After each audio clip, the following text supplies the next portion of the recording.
தமிழ் நெஞ்சங்கள் அனைவருக்கும் வணக்கம். எல்லாரும் எப்படி இருக்கீங்க? இந்த நாள் உங்களுக்கு இனிய நாளாக அமையட்டும். இன்னைக்கு ஜோதிஸ் வலையொலியில் நீங்கள் பார்க்க போகிறது ஒரு கிழக்காசிய உணவு. கிழக்காசிய உணவுகளில் ரொம்ப பிரபலமானது நூடுல்ஸ் வகை உணவு தான். நூடுல்ஸ்ன்னு எடுத்துட்டிங்கன்னா நிறைய விதமான நூடுல்ஸ் இருக்குது. அதை செய்கிற முறைகளும் நிறைய இருக்குது.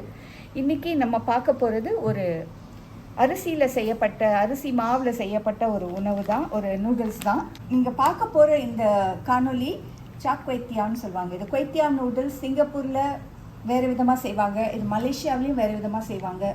இந்த நூடுல்ஸ் இந்த மாதிரி பட்டை வகையாக இருக்கும். இந்த நூடுல்ஸ் பட்டையாக இருக்கும். இது சமைத்து இது விற்கப்படுவாங்க. இந்த கடையில் இது சமைக்கப்பட்ட ஒரு நூடுல்ஸாக தான் கிடைக்கும்.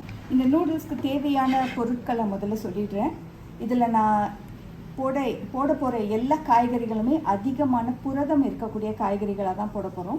இதில் பேபி கார்ன் இருக்குது, இது மஷ்ரூம், இது காளான் இருக்குது. கிழக்காசிய உணவுகளில் குறிப்பாக நூடுல்ஸ் வகையில், சூப் வகைகளில் இந்த கீரையை பார்க்கலாம். இந்த கீரை இப்போது நான் வச்சுருக்கேன். இந்த கீரை இது சைனாவிலேருந்து வந்தது. இது பக்சாய்ன்னு சொல்லுவாங்க. இது பேபி பக்சாய். இப்போ இந்த கீரையை நான் துண்டுகளாக நறுக்கி வச்சுருக்கேன். காளான் இருக்குது. அப்புறம் இந்த முக்கியமான ஒரு பொருள் என்னென்னா இந்த பீன் ஸ்ப்ரவுட். நம்ம ஊரில் முளை கட்டிய தானியங்கள் சொல்லுவோம் இல்லையா? இந்த முளை கட்டினதுக்கு அப்புறமா அடுத்த நிலையில் இது கொஞ்சமாக வளரும், இப்படி தண்டுகளாக வளரும் இல்லையா? வளரும்போது கொஞ்சம் இலைகள் வரும். அந்த நேரத்தில் இதை எடுத்துடுவாங்க. இது அதிகமான புரதம் உள்ள ஒரு பொருள். இதையும் நம்ம சேர்க்க போகிறோம். வாங்க வலையொலிக்குள்ளே போகலாம். எப்படி செய்கிறதுன்னு பார்க்கலாம். இங்கே சிங்கப்பூரில் சோயா இப்படி தான் கிடைக்கும். இந்த சோயாவை துண்டுகளாக வெட்டி இதை நம்ம எண்ணெயில் கொஞ்சமாக எண்ணெய் விட்டு பொரிக்க போகிறோம். ஒரு கரண்டி எண்ணெய் விட்டுருக்கேன். நான் ஆலிவ் ஆயில் தான் இந்த நூடுல்ஸ் செய்கிறதுக்கு பயன்படுத்துகிறேன். இப்போ இந்த டோஃபுவை இந்த ஒரு கரண்டி எண்ணெயில் நல்லா பொன்னிறமாக வர வரைக்கும் பொரிச்சு எடுக்க போகிறோம். டோஃபு எல்லா பக்கங்களிலும் பொன்னிறமாக வர வரைக்கும் நம்ம இதை நிதானமாக நம்ம பொரிச்சு எடுக்கணும். நான் அதிகமாக எண்ணெய் சேர்க்கலை, அதனால் இது ரொம்ப சீக்கிரம் அடிப்பிடிக்கக்கூடிய ஒரு பொருள். அதனால் நம்ம கவனமாக செய்யணும். இந்த நூடுல்ஸ்க்கு தேவையான ஒரு சாஸ் ப்ரிப்பேர் பண்ண போகிறோம். இதை எப்படி தயாரிக்கிறதுன்னு உங்களுக்கு நான் சொல்கிறேன். இப்போ நீங்கள் இதை பார்த்த எல்லா பொருட்களும் சேர்க்கணுன்ற அவசியம் இல்லை. உங்கள் இடத்துல என்ன கிடைக்குதோ அதை வச்சு கூட நீங்கள் பயன்படுத்தி செய்யலாம்.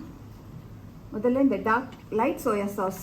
லைட் சோயா சாஸில் நிறைய இந்த உப்புத்தன்மை குறைவாக இருக்கும். இது ரொம்ப தண்ணியாக இருக்கும். இது ஒரு 1.5 ஸ்பூன் எடுத்துக்கிறேன். இது டார்க் சோயா சாஸ். இது ஒரு ஸ்பூன் எடுத்துருக்கேன். இது மஷ்ரூம் சாஸ். இதுக்குள்ளே மஷ்ரூமும் இருக்கும். இதெல்லாம் போட்டால் தான் இந்த உணவுக்கு அதுக்குரிய அந்த சுவை இருக்கும். இதை நல்லா கலந்துருவோம். இது சில்லி சாஸ். இந்த சில்லி சாஸ் ஒரு ஸ்பூன் இதில் ஆட் பண்ணுறேன். இது சம்பால் பேஸ்ட். இந்த சம்பால் பேஸ்ட் இதில் பூண்டு, இஞ்சி இதெல்லாம் போட்டு அரைச்சிருப்பாங்க. இதுவும் சேர்க்குறேன். இது ஒரு ஸ்பூன் சேர்க்குறேன். இது காரத்துக்கு ஏற்ற மாதிரி நம்ம சேர்த்துக்கலாம். இப்போ இது எல்லாத்தையும் ஒன்றா கலக்க போகிறோம். இதுதான் அடிப்படை அந்த சார் குவே தியாவுக்கு தேவையான ஒரு சாஸ் இது. ஸோ இதை எப்படி செய்யறதுன்னு பார்க்கலாம் வாங்க. இந்த மாதிரி நூடுல்ஸ் எல்லாம் கிளறதுக்கு நம்மளோட சின்ன சின்ன வானொலி சரி வராது. அதனால் ஒரு பெரிய வானொலி எடுத்திருக்கேன். இதை நான் நூடுல்ஸ் கிளறதுக்காக பயன்படுத்துவேன். இதில் ஒரு 3 கரண்டி எண்ணெய் விடுறேன்.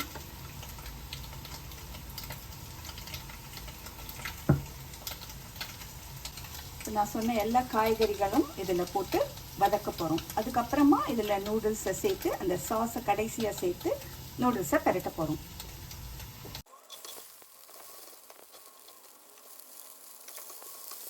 நம்ம போட்ட காய்கறிகள் இப்போ பாதி நல்லா எண்ணெயில் வதங்கியிருக்கு. இந்த நேரத்தில் நான் இந்த உலைவிட்ட பச்சை பயிர் இதை சேர்த்து கொஞ்சம் நம்ம எண்ணெயில் பெரட்டிக்கிறோம். இது ரொம்ப வேகணும்னு அவசியம் இல்லை. இது 2 நிமிடங்கள் மூடி வைப்போம்.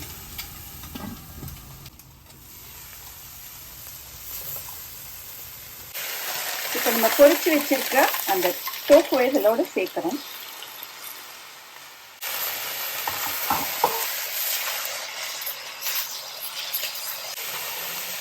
இந்த நேரத்தில் இந்த காய்கறிகள்லாம் போட்டு பறிச்சிட்டோம் இல்லையா, இந்த பாதி அளவு சாஸ் இதில் போட்டு இந்த காய்கறியோடு சேர்த்து கலக்க போகிறோம்.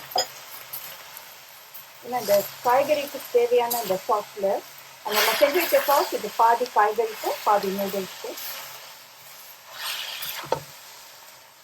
இதுக்கு தேவையான உப்பையும் சேர்க்கிறேன்.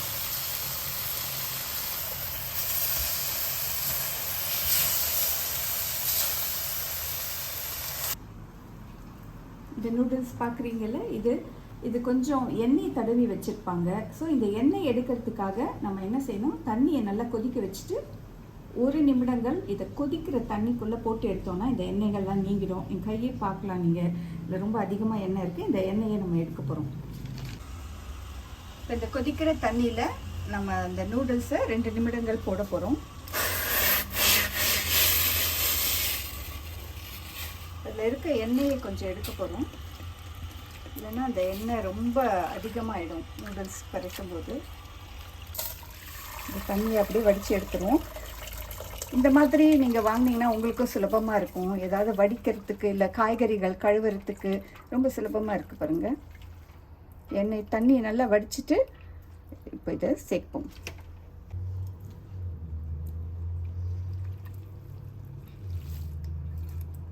இது கூட இந்த சாஸை சேர்த்து இதை காய்கறியோடு நல்லா கலக்க போகிறோம்.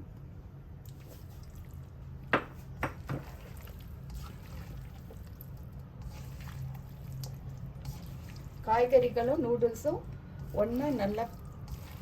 ஒன்றுக்குள்ளே ஒன்று சேர்ந்து இருக்கணும். அப்போ தான் சுவையாக இருக்கும். இது 2 நிமிடங்கள் பெரட்டினா நம்மளுடைய நூடுல்ஸ் தயாராகிடும்.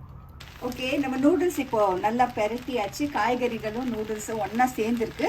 இந்த சமயத்தில் உங்களுக்கு உப்பு தேவை, உப்பு சுவை இல்லாமல் இருந்தாலும் இல்லை காரம் இல்லாமல் இருந்தாலும் நீங்கள் இதை கூட சேர்த்து பெரட்டலாம். உப்பு சேர்க்காமல் நீங்கள் டார்க் சோயா சாஸ் போட்டிங்கன்னா இன்னும் சுவை கூடுதலாக இருக்கும். நம்மளுடைய நூடுல்ஸ் தயாராகிடுச்சு. கடைசியாக இந்த வெங்காயத்தான் வெட்டி வச்சுருக்கேன், இதை மேலே போட போகிறோம்.